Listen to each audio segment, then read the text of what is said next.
Yo guys, what is going on? It is Invin here, and today what I'm going to be bringing to you guys is the most ideal setup for New World Expedition Mutations, or how you can, clear these the best, what you want to be bringing to the team in terms of composition, so kind of the roles you want, and of course some little tips and tricks on things like the elemental aversions and resistances that the enemies have, and of course stuff that you can do basically on a weekly basis when these do drop that are going to help you depending on the element of the dungeon. So as you guys will be able to see in the gameplay on screen now, this is of course from when I was streaming, so I've replaced this face cam over the top of the old ones. If you see notifications pop up etc from the stream, the gameplay is essentially of some of the Dynasty Shipyard Mutated Expedition gameplay, and as you guys can see, we've gone through this and tried it, and we've done this a few times since, as well as a few times on that stream as well.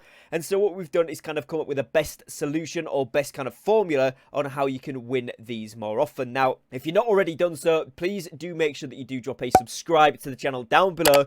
We're pushing very, very itchingly close to 12.7k, and then overall 13,000, which is my current subscriber goal. So if you guys could help me out in reaching that, that would be much appreciated. And if you do want to tune into the streams on a regular basis, we do go live every day or every other day at the moment, so make sure you drop in a follow over on the Twitch, which is twitch.tv/Invin with 3 N's. It's on screen for you guys now. Make sure you go over there and drop me a follow there as well, so you can join in on the live fun too. Without further ado, let's jump into this here then. So as you guys will see on screen, the way that we're playing this is, of course, in the PTR. So we've kind of got a few mismatch type setups going on. But what essentially you want is the healer. Obviously, he's going to be ranged, ideally with a Void Gauntlet so that they can drop an Empowered for the ranged guys. And then, of course, then you want to have at least one, but I would say 2 players that are ranged as well. So whether this is a mage, obviously during the fire aversion or the ice aversion, they must switch weapons out for the Void Gauntlet plus whatever, and then the Void aversion to do fire and ice. So you can get around it. But a mage is really, really good. And then a ranged bow user, musket user, something like that. I actually personally prefer the bow, especially for Dynasty Shipyard, because dexterity weapons do more damage to corrupted mobs. So therefore, obviously, the bow is the best choice. But bow or musket user there that can kind of be a ranged DPS support. And of course, that player could have a switch out like I was using here, a spear and a bow, so I could do a bit of both. And with the spear, you've got the rend, you've got the sunder. So that was kind of where I was at with that, using the debuffs and doing the DPS with the bow. It's up to you guys what you want to play with that, but I would say 2 range DPS, and then you want, obviously the tank is going to be a melee, and then probably 1 melee DPS player. Can be hatchet, can be spear, can be great axe, can be literally anything. But again, just remember that the gems that they put on their weapon must reflect the weaknesses of the enemies. So in this instance, if we were to do gems, we would put the ice gems on, because obviously it was the Hellfire weak, meaning that the mobs were fire-based and essentially resistant to fire damage and took more damage from the ice there. Now, of course, with it being corrupted as well, you can put nature on, and that will work really, really well. So the arboreal gems could work good too. So it's kind of just about fine-tuning the builds, and obviously that will make sense the more you play through the expeditions, the more we see more kind of combinations of mutations, that sort of thing.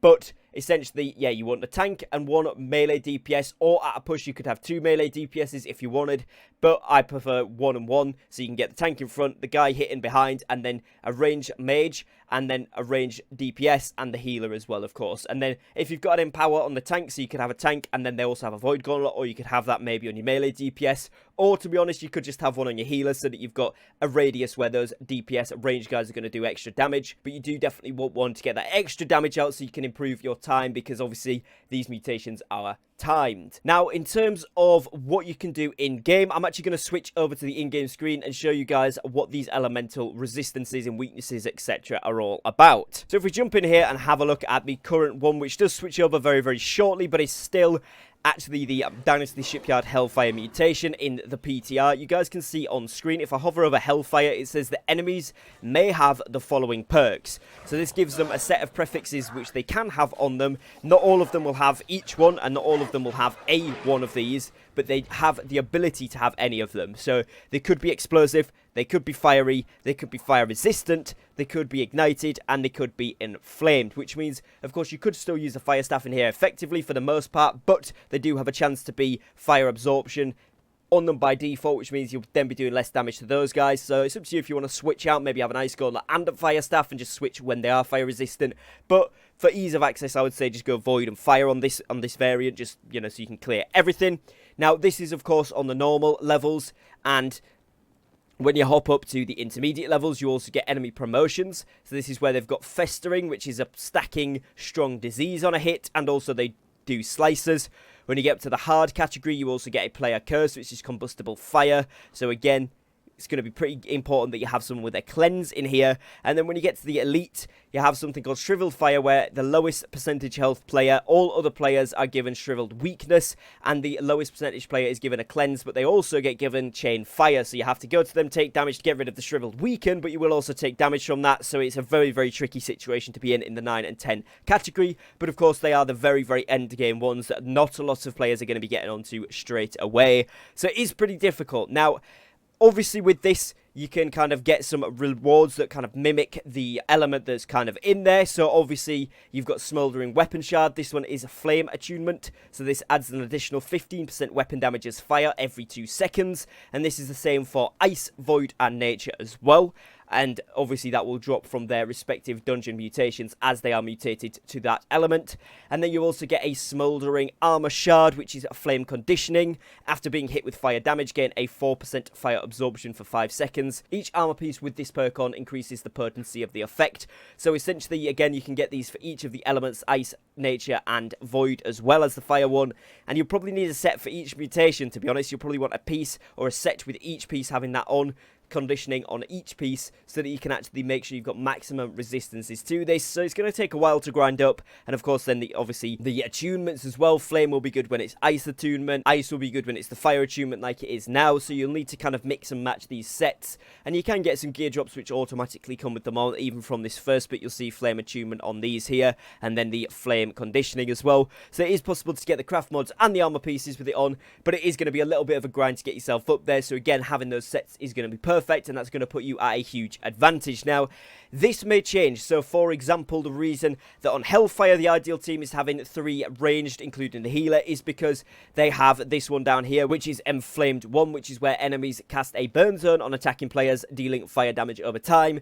Essentially, if that's casted on the tank, then you need to move the tank around. The melee guys can't get in a hit. You've still got 3 people who can heal and hit from the outside. And if it does get cast on a ranged person, that allows the tank and the melee DPS to keep going, and the other 2 to move out of the way. And of course, the person that got targeted move out of the way, but just not be as affected as the others. So that's why I like it for this setup. But depending on what the other affixes and prefixes are going to be for the other elements, this might change, and you might want to have 2 melee DPS, 1 ranged DPS, and a healer. But generally, that's what you want to go with. You definitely want to make sure that you've got a Void Gauntlet, at least one on the team for the Empowered that the Oblivion gives. You definitely want to have a Spear, particularly when you're fighting the Corrupted, because again, a Dexterity scaling weapon does more damage to Corrupted, but it is really, really good for, of course, the Rend and the Sunder. Again, Warhammer is really, really good for this, for applying Sundering Shockwave if you've got it, applying Rends, Flattens, that sort of thing. Really good. Make sure you're taking advantage of any armor breaking you can do. If they've got a stamina bar, get rid of it with heavy attacks. And again, the Warhammer does really, really well, as well as the Great Axe for that. The Great Axe, you can throw down things like Maelstrom, which can enfeeble the enemies, and you can also throw down Gravity Wells to give your team a Fortify buff. Then on the healers, obviously, you want Fortifying Sacred Ground. You want something with a cleanse on, so that you've got it. So it can either be the Splash of Light, or it can be the heavy attacks. And then, of course, you do want to make sure that you've got something like Orb of Protection or Beacon on, so that you're constantly doing that healing as well. And then on top of that, you could also use Light's Embrace if you do want to make sure that you're maximizing healing, particularly with the tank, which is really, really good in boss fights in, of course, PvE environments. Now, with your tanks, you're going to need to make sure they have Carnelians on everything, of course. I would recommend having a secondary of either the Warhammer or the Void Gauntlet, depending if you want to drop yourself an Empower, so that the melee guys, again, if you've got 2 of them, it's probably worth it, so you can get an extra person dropping that Empower for the melee range, as well as the range. But it is also really, really good to have the Warhammer there to apply some Rends, to apply some Sunders, and also apply some CC to enemies while you still haven't got your Taunt up, if that is ever the case for you. But of course, primarily it's going to be the Sword and Shield there. And with your melee DPS guys, this can be anything from Hatchet, Rapier, to Spear, all the way up to Great Axes and things like that. It's entirely personal preference, but just do something that helps with the team. Again, depending on what weapon perks and ability perks you've got, such as I mentioned, Sundering Shockwave is really, really good. Does work on PvE mobs as well. So if you have that, the Warhammer is going to be much more worthwhile. Whereas if you don't, maybe the Spear's worth picking up, because you get that by default with some abilities. So just kind of play it as you want to, as the team composition goes. And it is going to be really important to get a concise team of players. handpicked before you go in with the right setups, because these things do get very, very challenging. So if you guys have enjoyed today's video, hopefully it helps you out in kind of figuring out how you're going to be able to work out the best strategies for the team composition, the best strategies versus each element, and kind of a little bit into how that works. And of course, some things to be thinking about ahead of when this update does drop, things you can be preparing for, included in that as well. If you guys have enjoyed today's video, please do make sure that you drop a like on it down below, as it really does help to support me and my content here on YouTube. And if you are new to the channel, please do make sure that you are dropping a subscribe down below, like I mentioned at the beginning as well. I do upload YouTube content to the channel here from New World every single day, and I would love to have you guys here as part of my channel community. So make sure you're subscribing down below with the notification bell on so you don't miss out on any of that. And other than that, guys, that is going to be it for today's episode. Thank you very much for watching. Thank you for your time, and I will catch you again tomorrow with another upload. Take care, guys, and peace.